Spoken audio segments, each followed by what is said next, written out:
ಸ್ನೇಹಿತರೆ ನಮಸ್ಕಾರ. 6/1/2026ರಂದು ನಡೆದಂತಹ UGC NET ಕನ್ನಡ ಪ್ರಶ್ನೆ ಪತ್ರಿಕೆಯ ಪರೀಕ್ಷೆ ಏನಿದೆಯೋ ಅದನ್ನ ಬಿಡಿಸುವಂತಹ ಪ್ರಯತ್ನವನ್ನ ಮಾಡ್ತಾ ಇದ್ವಿ. ಈ ಭಾಗವಾಗಿ ಪ್ರಶ್ನೋತ್ತರಗಳ ಸರಣಿ 3 ನೋಡೋಣ ಸ್ನೇಹಿತರೆ. ಇದೇ ಮೊದಲ ಬಾರಿಗೆ ನಮ್ಮ ವಿಡಿಯೋನ ನೋಡ್ತಾ ಇದ್ರೆ ದಯವಿಟ್ಟು ಸಬ್ಸ್ಕ್ರೈಬ್ ಮಾಡಿ. ಪ್ರಶ್ನೆ ನೋಡಿ ಸ್ನೇಹಿತರೆ, ದೇ ಜವರೇಗೌಡರ ಅನುವಾದಿತ ಕೃತಿಗಳನ್ನು ಕಾಲಾನುಕ್ರಮದಲ್ಲಿ ಜೋಡಿಸಿ ಅಂತ ಇದೆ. ಸೊ ಅನುವಾದ ಸಾಹಿತ್ಯಕ್ಕೆ ಸಂಬಂಧಿಸಿದಂತಹ ಪ್ರಶ್ನೆ ಇದಾಗಿದೆ. ಏನು 2026ರಲ್ಲಿ ಪ್ರಶ್ನೆ ಕೊಟ್ಟಿದ್ನೋ ಅದರ PDF ಅನ್ನು ನಾನು ಪಕ್ಕದಲ್ಲಿ ಹಾಕಿದ್ದೀನಿ, ನೀವು ದಯವಿಟ್ಟು ಗಮನಿಸಬಹುದು. ನೋಡಿ, ಇದಕ್ಕೆ ಅಣ್ಣಾ ಕರಣಿನ ಯುದ್ಧ ಮತ್ತು ಶಾಂತಿ, ಟಾಲ್ಸ್ಟಾಯ್ ಅವರ 2 ನಾಟಕಗಳು, ಪುನರುತ್ಥಾನ, ಹಮ್ಮು ಬಿಮ್ಮು, ಇಲ್ಲಿ 5 ಉತ್ತರಗಳನ್ನು ಕೊಟ್ಟಿದ್ದಾರೆ. ಇದಕ್ಕೆ ಸರಿಯಾದಂತಹ ಉತ್ತರ ಯಾವುದು ಅಂತ ಕೊಟ್ಟಿದ್ದಾರೆ. ನೋಡಿ, ಇವುಗಳಲ್ಲಿ ಸರಿಯಾದ ಉತ್ತರವನ್ನು ಬರೆಯಿರಿ. ನಾವು ಕಾಲಾನುಕ್ರಮದಲ್ಲಿ ಇದಕ್ಕೆ ಸರಿಯಾದಂತಹ ಉತ್ತರವನ್ನು ಬರಬೇಕಾಗುತ್ತೆ ಸ್ನೇಹಿತರೆ. ಇದಕ್ಕೆ ಸರಿಯಾದಂತಹ ಉತ್ತರ ಆಪ್ಷನ್ 2 ಆಗುತ್ತೆ.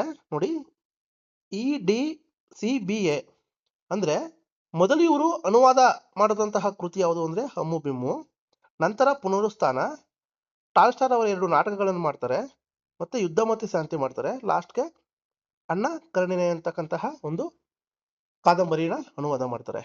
ಸೊ ಸ್ನೇಹಿತರೆ ನೋಡಿ, ಅನುವಾದ ಸಾಹಿತ್ಯದಲ್ಲಿ ಕಾಲಾನುಕ್ರಮ ಏನಿದೆಯೋ ಅದು ಇತ್ತೀಚಿನ ಪರೀಕ್ಷೆಗಳಲ್ಲಿ ತುಂಬಾ ಇಂಪಾರ್ಟೆಂಟ್ ಆಗುತ್ತೆ. ವಿವರಣೆ ನೋಡೋಣ. ಇಲ್ಲಿ ಅನುವಾದ ಸಾಹಿತ್ಯ ಕೃತಿಗಳನ್ನು ಕಾಲಾನುಕ್ರಮದಲ್ಲಿ ಪ್ರಶ್ನೆ ಕೇಳಲಾಗಿರ್ತಕ್ಕಂಥದ್ದು. ದೇ ಜವರೇಗೌಡರ ಬಗ್ಗೆ ಒಂದಷ್ಟು ಮಾಹಿತಿಯನ್ನು ನೋಡೋದಾದ್ರೆ, ದೇಜಗೌ ಎಂದೇ ಇವರನ್ನ ನಾವು ಕರೆತೀವಿ. ಇವರು ಚಿರಪರಿಚಿತರಾಗಿರ್ತಕ್ಕಂಥದ್ದು. ದೇ ಜವರೇಗೌಡರು ಬೆಂಗಳೂರು ಜಿಲ್ಲೆ ಚನ್ನಪಟ್ಟಣ ತಾಲೂಕು ಚಕ್ಕೆರೆ ಗ್ರಾಮದ ರೈತ ಕುಟುಂಬದಲ್ಲಿ 1915 ಜುಲೈ 6ರಂದು ಜನಿಸಿದರು. ಇವರ ತಂದೆ ದೇವೇಗೌಡರು, ತಾಯಿ ಚೆನ್ನಮ್ಮ ಅವರು. ಜವರೇಗೌಡರು ಚನ್ನಪಟ್ಟಣ ಹಾಗೂ ಬೆಂಗಳೂರಿನಲ್ಲಿ ವಿದ್ಯಾಭ್ಯಾಸ ಪಡೆದು ಮುಂದೆ ಕುವೆಂಪುರವರ ಶಿಷ್ಯರಾಗ್ತಾರೆ. ಅವರ ಮಾರ್ಗದರ್ಶನದಲ್ಲಿ ಕನ್ನಡ MA ಪದವಿಯನ್ನು ಕೂಡ ಪಡೆಯುತ್ತಾರೆ. ಜವರೇಗೌಡರು ಸ್ವಲ್ಪ ಕಾಲ ಅಟಾರ ಕಚೇರಿಯಲ್ಲಿ ಗುಮ್ಮಸ್ತರಾಗಿ ಕೂಡ ಕೆಲಸ ಮಾಡ್ತಾರೆ ಸ್ನೇಹಿತರೆ. 1946ರಲ್ಲಿ ಮೈಸೂರು ವಿಶ್ವವಿದ್ಯಾನಿಲಯದ ಕನ್ನಡ ಅಧ್ಯಾಪಕರಾಗಿ ಕೂಡ ಸೇವೆ ಸೇರುತ್ತಾರೆ. ಅನಂತರ ಪ್ರಕಟಣಾ ಶಾಲೆಯ ಕಾರ್ಯದರ್ಶಿಗಳಾಗಿ ಕೂಡ 1954ರಲ್ಲಿ ಇವರು ಕೆಲಸ ಮಾಡ್ತಾರೆ. ನೋಡಿ ಸ್ನೇಹಿತರೆ, 1946ರಲ್ಲಿ ಮೈಸೂರು ವಿಶ್ವವಿದ್ಯಾನಿಲಯದ ಕನ್ನಡ ಅಧ್ಯಾಪಕರಾಗಿ ಇವರು ಸೇರ್ತಕ್ಕಂಥದ್ದು. ಅನಂತರ ಪ್ರಕಟಣಾ ಶಾಖೆಯ ಕಾರ್ಯದರ್ಶಿಗಳು ಕೂಡ ಆಗಿರ್ತಕ್ಕಂಥ 1955ರಲ್ಲಿ ಕನ್ನಡ ಪ್ರಾಧ್ಯಾಪಕರಾಗಿರ್ತಕ್ಕಂಥದ್ದು.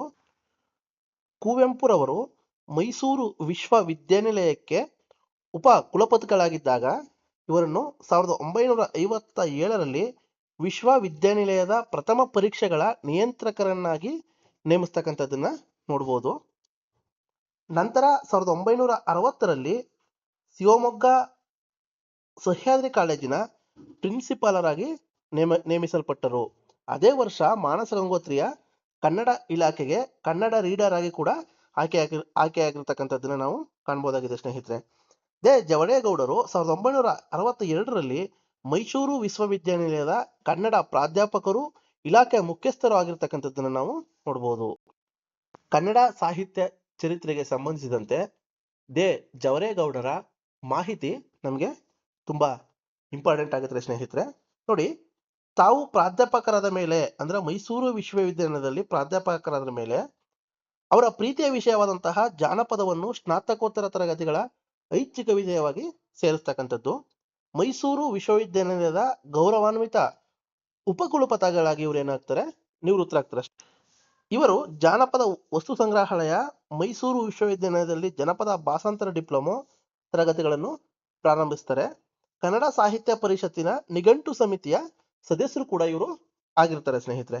ಬೆಂಗಳೂರಿನಲ್ಲಿ ನಡೆದಂತಹ 47ನೇ ಕನ್ನಡ ಸಾಹಿತ್ಯ ಸಮ್ಮೇಳನದ ಅಂದ್ರೆ 1970ರಲ್ಲಿ ಆದಂತಹ ಕನ್ನಡ ಸಾಹಿತ್ಯ ಸಮ್ಮೇಳನ ಇದೆಯೋ ಅದರ ಅಧ್ಯಕ್ಷತೆಯನ್ನು ಕೂಡ ಇವರು ವಹಿಸಿರ್ತಾರೆ ಸ್ನೇಹಿತರೆ. ಇದು ದೇ ಜವರೇಗೌಡರ ಬಗ್ಗೆ ಒಂದು ಸಂಕ್ಷಿಪ್ತ ಮಾಹಿತಿಯಾಗಿದೆ. ಇವಾಗ ದೇ ಜವರೇಗೌಡರು ಅನುವಾದ ಮಾಡಿರ್ತಕ್ಕಂತಹ ಕೃತಿಗಳನ್ನು ನೋಡೋಣ. ನೋಡಿ ಸ್ನೇಹಿತರೆ, ದೇಜಗೌರ್ ಅವರು ಕನ್ನಡ ಹಾಗೂ ಇಂಗ್ಲಿಷ್ ಎರಡೂ ಭಾಷೆಗಳಲ್ಲಿಯೂ ಕೃತಿಗಳನ್ನು ರಚನೆ ಮಾಡಿದ್ದು ಸುಮಾರು 130ಕ್ಕೂ ಹೆಚ್ಚು ಕೃತಿಗಳನ್ನು ಇವರು ಪ್ರಕಟಿಸಿರತಕ್ಕಂಥದ್ದನ್ನ ನೋಡಬಹುದಾಗಿದೆ. ಇವರ ಅನುವಾದ ಕೃತಿಗಳನ್ನ ನಾವು ಇಲ್ಲಿ ಮುಖ್ಯವಾಗಿ ನೋಡೋಣ. ನೋಡಿ, ನೆನಪು ಕಹಿಯಲ್ಲ ಕೃಷ್ಣ ಅತಿಸಿಂಗ್ ಅವರದು 1949ರಲ್ಲಿ ಇದನ್ನ ಅನುವಾದ ಮಾಡ್ತಾರೆ. ಅಮ್ಮು ಬಿಮ್ಮು ಜೇನ್ ಆಸ್ಟಿನ್ ಅವರ ಕೃತಿಯಾಗಿರ್ತಕ್ಕಂಥದ್ದು. ಇದನ್ನ 1961ರಲ್ಲಿ ಇವರು ಏನ್ ಮಾಡ್ತಾರೆ, ಅನುವಾದ ಮಾಡ್ತಾರೆ. ಪುನರುತ್ಥಾನ ಟಾಲ್ಸ್ಟಾಯ್ ಅವರ ಕೃತಿಯಾಗಿರ್ತಕ್ಕಂಥದ್ದು. 1965ರಲ್ಲಿ ಇದನ್ನ ಏನ್ ಮಾಡ್ತಾರೆ, ಕನ್ನಡಕ್ಕೆ ಅನುವಾದ ಮಾಡ್ತಾರೆ. ಯುದ್ಧ ಮತ್ತು ಶಾಂತಿ ಈ ಕೃತಿಯನ್ನ 1989ರಲ್ಲಿ ಅನುವಾದ ಮಾಡ್ತಾರೆ. ಅಣ್ಣ ಕರೆನೀನಾ ಕೃತಿಯನ್ನ 1991ರಲ್ಲಿ ಅನುವಾದ ಮಾಡ್ತಾರೆ. ಟಾಲ್ಸ್ಟಾಯ್ ಅವರ 2 ನಾಟಕಗಳನ್ನು ಕೂಡ ಇವರು ಕನ್ನಡಕ್ಕೆ ಅನುವಾದ ಮಾಡಿದ್ದಾರೆ ಸ್ನೇಹಿತರೆ. ನೋಡಿ, ಪುನರುತ್ಥಾನ ಕೃತಿಯ ಅನುವಾದಕ್ಕಾಗಿ ಇವರಿಗೆ ಸೋವಿಯತ್ ಲ್ಯಾಂಡ್ ನೆಹರು ಪ್ರಶಸ್ತಿ ಸಂದಿರತಕ್ಕಂಥದ್ದನ್ನ ನಾವು ನೋಡ್ಬೋದು. ಇದು 1967ರಲ್ಲಿ ಇವ್ರಿಗೆ ಈ ಪ್ರಶಸ್ತಿ ಸಿಕ್ಕಿರ್ತಕ್ಕಂಥದ್ದು. ಸೊ ದಯವಿಟ್ಟು ಗಮನಿಸಿ, ಇಂಥ ಪ್ರಶ್ನೆಗಳೇ ಮುಂದೆ ನಮಗೆ ಬರುವಂತ ಚಾನ್ಸಸ್ ಜಾಸ್ತಿ ಇರುತ್ತೆ. ಈಗ ಈ ಕೃತಿಗಳ ಬಗ್ಗೆ ಒಂದಷ್ಟು ಸಂಕ್ಷಿಪ್ತ ಮಾಹಿತಿಯನ್ನ ನಾವು ಮುಂದೆ ತಿಳ್ಕೊಳ್ತಾ ಹೋಗೋಣ. ನೋಡಿ, ಕೃಷ್ಣ ಅತಿಸಿಂಗ್ ಅವರ ಆತ್ಮಚರಿತ್ರೆ ಯಾವುದು ಅಂದ್ರೆ ನೆನಪು ಕಹಿಯಲ್ಲ. ಈ ಕೃತಿಗೆ ಮುನ್ನುಡಿ ಬರೆದಂತಹ ಸರೋಜಿನಿ ನಾಯ್ಡುರವರು ಯಾಕೆ ಈ ಕೃತಿ ಇಂಪಾರ್ಟೆಂಟ್ ಆಗುತ್ತೆ, ಯಾಕೆ ಈ ಕೃತಿಗಳನ್ನ ಕೇಳ್ತಾರೆ ಅಂತಂದ್ರೆ ಇದ್ರ ಬಗ್ಗೆ ಒಂದು ಸಣ್ಣ ಇನ್ಫಾರ್ಮೇಶನ್ ತಿಳ್ಕೋಬೇಕಾದದ್ದು ನಮ್ಮ ಕರ್ತವ್ಯ. ಸೊ ನೋಡಿ, ಈ ನೆನಪು ಕಹಿಯಲ್ಲ ಇದನ್ನ ದೇಜಗೌರ್ ಅವರು ಕನ್ನಡಕ್ಕೆ ಅನುವಾದ ಮಾಡಿರ್ತಕ್ಕಂಥದ್ದು. ಇದು ಕೃಷ್ಣ ಅತಿಸಿಂಗ್ ಅವರು ಬರೆದಿರ್ತಕ್ಕಂಥದ್ದು. ಇದಕ್ಕೆ ಮುನ್ನುಡಿ ಬರೆದವರು ಯಾರಪ್ಪ ಅಂದ್ರೆ ಸರೋಜಿನಿ ನಾಯ್ಡು ಅವರು. ಅವ್ರು ಹೇಳ್ತಾರೆ, ದೇಶದ ಸ್ವಾತಂತ್ರ್ಯಕ್ಕಾಗಿ ಕುಟುಂಬದ ಸದಸ್ಯರೆಲ್ಲರೂ ಜೈಲಿಗೆ ಹೋದಾಗ ಬರೆದ ಕೃತಿ ಇದಾಗಿದೆ ಎಂದು ಅತಿಸಿಂಗ್ ಹೇಳಿದ್ದು. ಅವರನ್ನು ಸಣ್ಣತನದಿಂದಲೂ ನಾನು ಬಳ್ಳವಳಾಗಿದ್ದರಿಂದ ಮುನ್ನುಡಿಗೆ ಒಪ್ಪಿಕೊಳ್ಳಬೇಕಾಯಿತು. ಅಂದ್ರೆ ಸರೋಜಿನಿ ನಾಯ್ಡು ಇವರಿಗೆ ಮುನ್ನುಡಿ ಬರೆಯುವಾಗ ಹೇಳ್ತಕ್ಕಂತಹ ಮಾತು ಇದು. ಎಂದಿದ್ದಾರೆ ಮಾತ್ರವಲ್ಲ, ಈ ಆತ್ಮಚರಿತ್ರೆಯಲ್ಲಿ ನೆಹರು ಕುಟುಂಬದ ಚರಿತ್ರೆ ಹಾಸುಹೊಕ್ಕಾಗಿದೆ. ನೆಹರು ಕುಟುಂಬದ ಕಾಲು ಶತಮಾನದ ಚರಿತ್ರೆ ಹಾಗೂ ಭರತ ಕಂಡ ಸ್ವತಂತ್ರ ಸಂಗ್ರಾಮದ ಇತಿಹಾಸ, ಮೋತಿಲಾಲ್ ನೆಹರು, ಜವಾಹರ್ಲಾಲ್ ನೆಹರೂರವರ ಪತ್ನಿ ಕಮಲಾ, ಸಹೋದರಿ ವಿಜಯಲಕ್ಷ್ಮಿ, ಮಹಾತ್ಮ ಗಾಂಧೀಜಿ, ಹೀಗೆ ಚಾರಿತ್ರಿಕವಾಗಿ ದಾಖಲು ಮಾಡುವ ಉತ್ತಮ ಸಂಗತಿಗಳ ಮೊತ್ತವಾಗಿದೆ ಅಂತಕ್ಕಂಥದ್ದು ಮಾತನ್ನ ಯಾರು ಸರೋಜಿನಿ ನಾಯ್ಡು ಅವರು ಹೇಳಿದ್ದಾರೆ ಎಂದು ಪ್ರಶಂಸಿಸಿದ್ದಾರೆ. ಈ ಕೃತಿಯನ್ನು ದೇಜಗೌರ್ ಅವರು ಕನ್ನಡಕ್ಕೆ ಅನುವಾದಿಸಿದ್ದಾರೆ. ಸ್ನೇಹಿತರೆ, ಇನ್ನು ಯುದ್ಧ ಮತ್ತು ಶಾಂತಿ, ದೇಜಗೌರ್ ಅವರು ಅನುವಾದಿಸಿದಂತಹ ಮತ್ತೊಂದು ಕೃತಿ ಯಾವುದು ಅಂತಂದ್ರೆ ಯುದ್ಧ ಮತ್ತು ಶಾಂತಿ. ನೋಡಿ, ಪ್ರಸಿದ್ಧ ಸಾಹಿತಿ, ರಷ್ಯನ್ ಸಾಹಿತಿಯಾದಂತಹ ಲಿಯೋ ಟಾಲ್ಸ್ಟಾಯ್ ಅವರು ಬರೆದಂತಹ ಒಂದು ಕಾದಂಬರಿ ಯಾವುದು ಈ ಯುದ್ಧ ಮತ್ತು ಶಾಂತಿ. ವಾರ್ ಅಂಡ್ ಪೀಸ್ ಅಂತ ಇಂಗ್ಲಿಷಿನ ಕರೆತೀವಿ.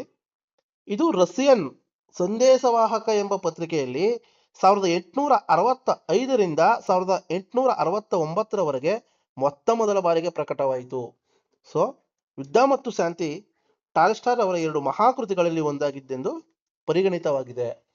ನೋಡಿ ಸ್ನೇಹಿತರೆ, ಇದು ಯಾವ ಪತ್ರಿಕೆಯಲ್ಲಿ ಕೂಡ ಪ್ರಕಟವಾಯಿತು ಅಂತಕ್ಕಂಥದ್ದನ್ನು ಕೇಳೋ ಚಾನ್ಸಸ್ ಇರುತ್ತೆ. ಸೊ ರಷ್ಯನ್ನ ಸಂದೇಶವಾಹಕ ಎಂಬ ಪತ್ರಿಕೆಯಲ್ಲಿ 1865ರಿಂದ 1869ರವರೆಗೆ ಇದೇನಾಗುತ್ತೆ, ಮೊದಲ ಬಾರಿಗೆ ಪ್ರಕಟವಾಗ್ತಕ್ಕಂಥದ್ದು. ಸೊ ಈ ಕೃತಿಗಳನ್ನ ಕನ್ನಡಕ್ಕೆ ತುಂಬಾ ಜನ ಅನುವಾದ ಮಾಡಿದ್ದಾರೆ. ಅದನ್ನ ಮತ್ತೊಂದು ಕ್ಲಾಸಲ್ಲಿ ನೋಡೋಣ. ಇನ್ನೊಂದು ಕೃತಿ ಅಣ್ಣ ಕರೆನೀನಾ ಅಂತಕ್ಕಂಥದ್ದು. ಇದು ಕಾದಂಬರಿ. ಈ ಕಾದಂಬರಿ ನೆಪೋಲಿಯನ್ ಕಾಲದ ರಷ್ಯನ್ ಸಮಾಜವನ್ನು ಕುರಿತಾಗಿದೆ. 100 ಪಾತ್ರಗಳನ್ನು ಹೊಂದಿರುವುದು ಈ ಕಾದಂಬರಿಯ ವೈಶಿಷ್ಟ್ಯ. ಯುದ್ಧ ಮತ್ತು ಶಾಂತಿ, ಯೌವನ, ಮದುವೆ, ಮುದಿತನ, ಸಾವು ಮೊದಲಾದ ವಿಷಯಗಳನ್ನು ಈ ಕಾದಂಬರಿ ಚರ್ಚಿಸ್ತಕ್ಕಂಥದ್ದನ್ನ ನಾವು ಇಲ್ಲಿ ಕಾಣ್ಬೋದು. ಸ್ನೇಹಿತರೆ, ಜವರೇಗೌಡರು ಏನು ನಮಗೆ ಕನ್ನಡಕ್ಕೆ ಅನುವಾದ ಮಾಡಿರ್ತಾರೋ ಆ ಕೃತಿಯ ಕಾಲಾನುಕ್ರಮ ಮತ್ತು ಅದರ ಸಣ್ಣ ಒಂದು ಇನ್ಫಾರ್ಮೇಶನ್ ಅನ್ನು ಕೊಡುವಂತ ಪ್ರಯತ್ನ ಇದರಲ್ಲಿ ಮಾಡ್ತಾ ಇರ್ತೀನಿ. ದಯವಿಟ್ಟು ನಮ್ಮ ಚಾನಲ್ಗೆ ಸಬ್ಸ್ಕ್ರೈಬ್ ಆಗಿ ಇನ್ನೂ ಹೆಚ್ಚಿನ ವಿಡಿಯೋನ ನೀವು ನಿರೀಕ್ಷಿಸಬಹುದು. ಮತ್ತೊಂದು ಕೃತಿ ನೋಡೋಣ, ಪುನರುತ್ಥಾನ. ಸೊ ಇದನ್ನ ರೀಸರೆಕ್ಷನ್ಸ್ ಅಂತ ಕರೆತಕ್ಕಂಥದ್ದು. ಇದು ಕೂಡ ಟಾಲ್ಸ್ಟಾಯ್ ಅವರ 3ನೇ ಪ್ರಮುಖ ಕೃತಿ ಆಗಿರ್ತಕ್ಕಂಥದ್ದು. ಸೊ ಗಮನಿಸಿ, ಇದು 3 ಕೂಡ ಟಾಲ್ಸ್ಟಾಯ್ ಅವರ ಕೃತಿನೇ. ಸೊ ಇದು 3 ಕೂಡ ಕಾದಂಬರಿ. ಅಮ್ಮು ಬಿಮ್ಮು ಪ್ರಸಿದ್ಧ ಇಂಗ್ಲಿಷ್ ಲೇಖಕಿಯಾದಂತಹ ಜಾನ್ ಆಸ್ಟಿನ್ ರವರ ಪ್ರಸಿದ್ಧ ಕಾದಂಬರಿಯಾಗಿರ್ತಕ್ಕಂಥದ್ದು. ಇದನ್ನು ಹಿರಿಯ ಸಾಹಿತಿ ದೆ ಜವರೇಗೌಡರು ಕನ್ನಡಕ್ಕೆ ಅನುವಾದಿಸತಕ್ಕಂಥದ್ದು. ಸ್ನೇಹಿತರೆ, ಅನುವಾದ ಸಾಹಿತ್ಯದಲ್ಲಿ ಕೇಳಲಾಗುವ ಪ್ರಶ್ನೆಗಳಿಗೆ ಸಂಬಂಧಿಸಿದಂತೆ ಮೊದಲು ಕೂಡ ಒಂದು ವಿಡಿಯೋ ಮಾಡಿದ್ದೆ, ನೀವು ಹಿಂದೆ ಹೋಗಿ ವಿಡಿಯೋನ ನೋಡಬಹುದು. ಇದು 2ನೇ ವಿಡಿಯೋ ಆಗಿದೆ. ಇನ್ನೂ ಹೆಚ್ಚಿನ ವಿಡಿಯೋಗಳಿಗಾಗಿ ನಮ್ಮ ಚಾನಲ್ನ ಸಬ್ಸ್ಕ್ರೈಬ್ ಮಾಡಿ. ಥ್ಯಾಂಕ್ ಯು ಸ್ನೇಹಿತರೆ.